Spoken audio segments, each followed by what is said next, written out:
Bonjour à tous, bienvenue dans ce nouveau tuto vidéo pour installer et configurer Hyperion, votre système Ambilight via Raspberry. Nous allons donc télécharger Hypercon, le logiciel pour installer et configurer Hyperion. Donc pour ça on va sur hyperion-project.org dans la section Download. Ici nous allons choisir Installation on all systems, même si vous avez LibreELEC, choisissez ce lien. On clique sur le petit lien Download et on cherche la section Download, Latest Hypercon Version.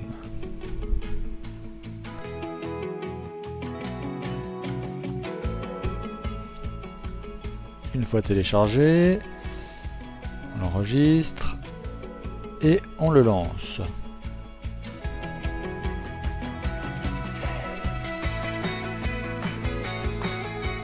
Voilà l'interface d'Hypercon, donc ça représente votre télé comme si vous la voyiez de face, donc comme si vous la regardiez. Et ça va nous permettre de configurer. Pour commencer, il va falloir l'installer. Pour ça, on va se rendre dans l'onglet SSH. Donc ici, selon le système que vous avez, il va falloir choisir le bon. Donc si vous avez OpenELEC ou LibreELEC, vous choisissez le second. Sinon, dans tous les autres cas, si comme moi vous avez OSMC, on choisit All Systems. On rentre l'IP de notre Raspberry en dessous. Le port par défaut c'est le 22, le port SSH, et le username et le password de votre distribution. Il suffit ensuite de cliquer sur le bouton Connect tout simplement. La prochaine étape est d'installer Hyperion. Pour ça, il y a un petit bouton prévu à cet effet, Install Update Hyperion. C'est une grande avancée, ça va ouvrir une petite fenêtre dans laquelle va s'inscrire tout un charabia. Vous le laissez terminer et Hyperion sera installé. Vous voudrez bien m'excuser si je ne vous le montre pas ici, malheureusement c'est déjà installé chez moi. Les trois boutons en dessous, Start, Stop et Get Log, sont très utiles aussi. Donc Get Log, voilà, on voit tout simplement les logs d'Hyperion qui tournent actuellement sur mon Raspberry. Si jamais vous avez des erreurs, voilà, vous pouvez le voir ici. Si vous suivez mon tuto, il n'y en aura pas. La zone en dessous va vous permettre de définir les couleurs à afficher sur votre Ambilight. C'est pas très utile de mon point de vue. Vous verrez qu'on a des méthodes bien plus efficaces après pour tester les couleurs. Donc vous choisissez une couleur, vous cliquez sur Set LED Color et vous, du coup vous verrez s'afficher sur vos LED la couleur que vous avez choisie. Maintenant qu'Hyperion est installé, nous allons passer à sa configuration. On va d'abord passer à la configuration hardware, matériel. Le configuration name, je n'y ai pas touché. Par contre, la partie en dessous type, donc là c'est très important, c'est votre type de LED. Chez moi c'était du WS2801, si vous avez suivi mon tuto. Maintenant, choisissez vos LED là-dedans, il y a une liste assez complète. L'output, le baud rate, je n'ai pas touché. Par contre, RGB byte order, ça c'est très important. En fait, ça va être l'ordre de votre channel. Donc par défaut, elles viennent en rouge vers bleu normalement. Maintenant, si comme moi, vous avez acheté sur AliExpress, des fois vous vous retrouvez avec des channels un petit peu dans un autre ordre. Typiquement, moi c'était du rouge, bleu, vert. Bon, vous avez une liste complète ici. Heureusement, Hypercon vous permet de définir cet ordre. Passons maintenant à la configuration de la disposition de vos LED. Personnellement, j'ai ma LED 0 en haut à droite de l'écran. La LED 0, c'est la première LED. Donc il faut configurer tout ça. Vous pouvez la voir ailleurs. À vous d'adapter la config. Donc en haut, j'ai personnellement 31 LED sur toute la hauteur de mon écran. Sur les deux côtés, j'ai 17 LED. Et on peut configurer un bottom gap en bas. Donc si je mets par exemple 5, vous allez voir, ça va tout simplement créer un petit trou. Voilà, très utile si j'ai un pied central sur ma télé.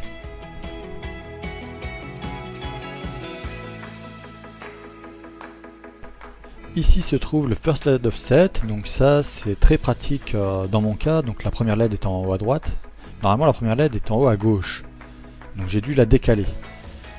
Donc là je mets un offset de -30, ce qui me permet de décaler ma première LED. La partie suivante je ne l'ai pas utilisée. Par contre vient la Black Border Detection, donc que j'ai activé, qui est très utile. C'est pour détecter les bandes noires que vous pouvez avoir dans certains films.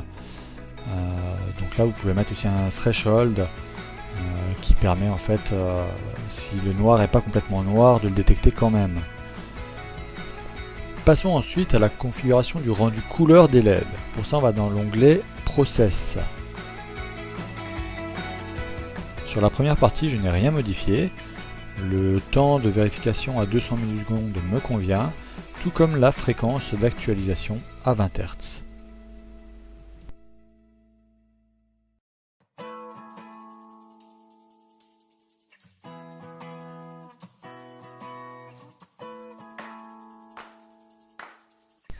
Les bandes de LED n'ont pas toutes les mêmes rendus de couleurs.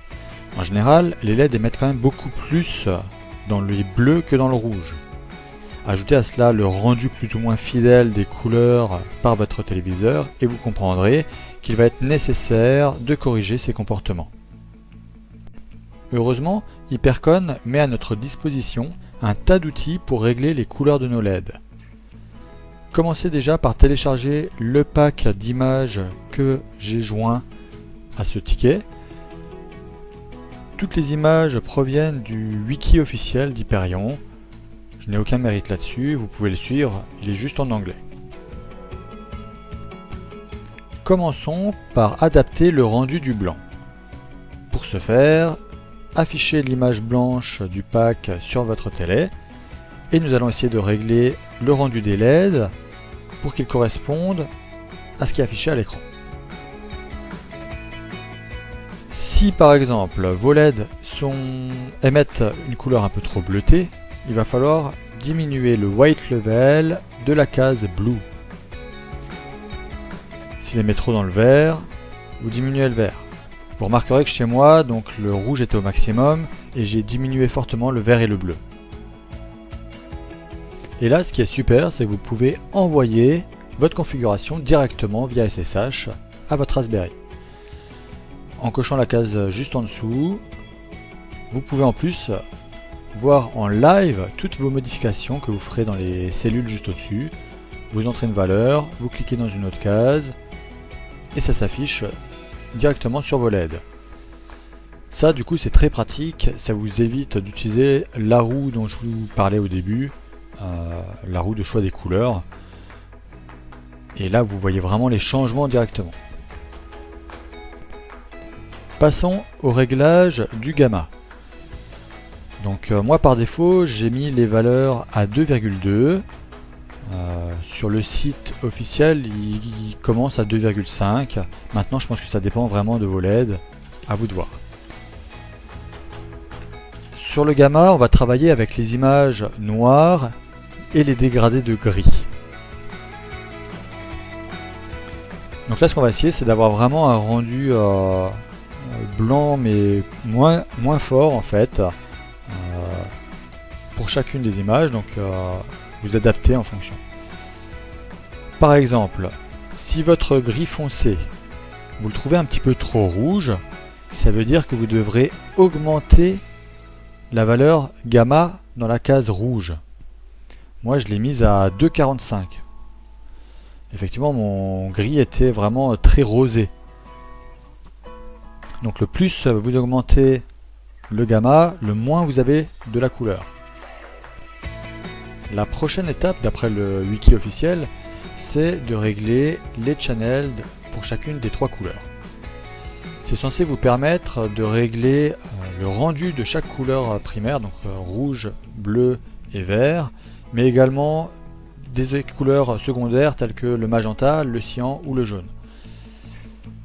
J'ai fait plein de tests, vraiment infructueux, surtout pour le jaune, j'arrivais vraiment pas à obtenir un jaune correct. Donc je vous conseille d'éviter cette fonctionnalité, vous pouvez l'essayer. Chez moi ça n'a rien donné.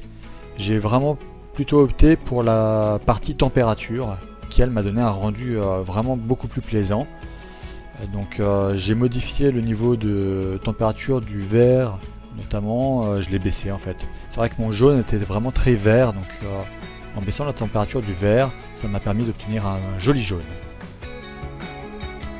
Une fois que vous aurez fait tous ces réglages, il faudra repasser par la case gamma pour s'assurer que vos dégradés de gris sont toujours bons. Comme vous avez touché aux couleurs, du coup ça a pu changer le gamma. C'est important de le faire 2 fois. Nous allons enfin parler des 3 derniers paramètres. Donc la saturation qui est en fait la quantité globale de couleurs que vous aurez. Donc si vous aimez bien quand les couleurs sont un peu flashy, un peu flash vraiment, vous augmentez cette valeur. Ensuite la luminance qui correspond à la luminosité des LED. Donc si vous la réduisez à 0,5, vous aurez moitié moins de lumière. Et enfin le backlight qui va vous permettre de gérer le niveau de noir. Donc typiquement si quand il y a un écran complètement noir, vous souhaitez que les LED soient complètement éteintes aussi, vous le laissez à 0. Par contre moi justement je voulais qu'il y ait une petite ambiance quand même si l'écran est noir.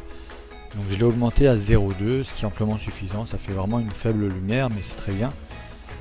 Et au niveau de l'œil c'est mieux aussi, ça évite une adaptation violente quand on passe d'un écran noir à un écran très lumineux. Donc je trouve ça plus agréable. Bon, c'est pas le tout, on a bien travaillé, ce serait bête d'oublier de sauvegarder. Donc on va cliquer sur le bouton save.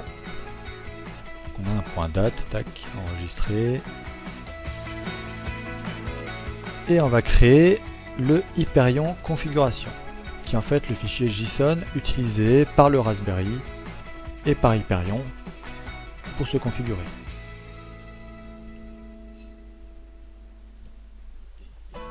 Ensuite, il va falloir envoyer ce fichier JSON sur le Raspberry. Donc pour ça, on va dans SSH de nouveau. On a une petite partie load config path. Donc là, on va chercher notre fichier .json. Et on clique sur Send config. Un petit blabla qui s'affiche pour dire ok, il a copié le fichier, c'est parfait. Je n'ai plus qu'à stopper Hyperion et à redémarrer Hyperion. Et voilà, vous avez l'Ambilight fonctionnel, vous pouvez en profiter maintenant. Bravo à vous!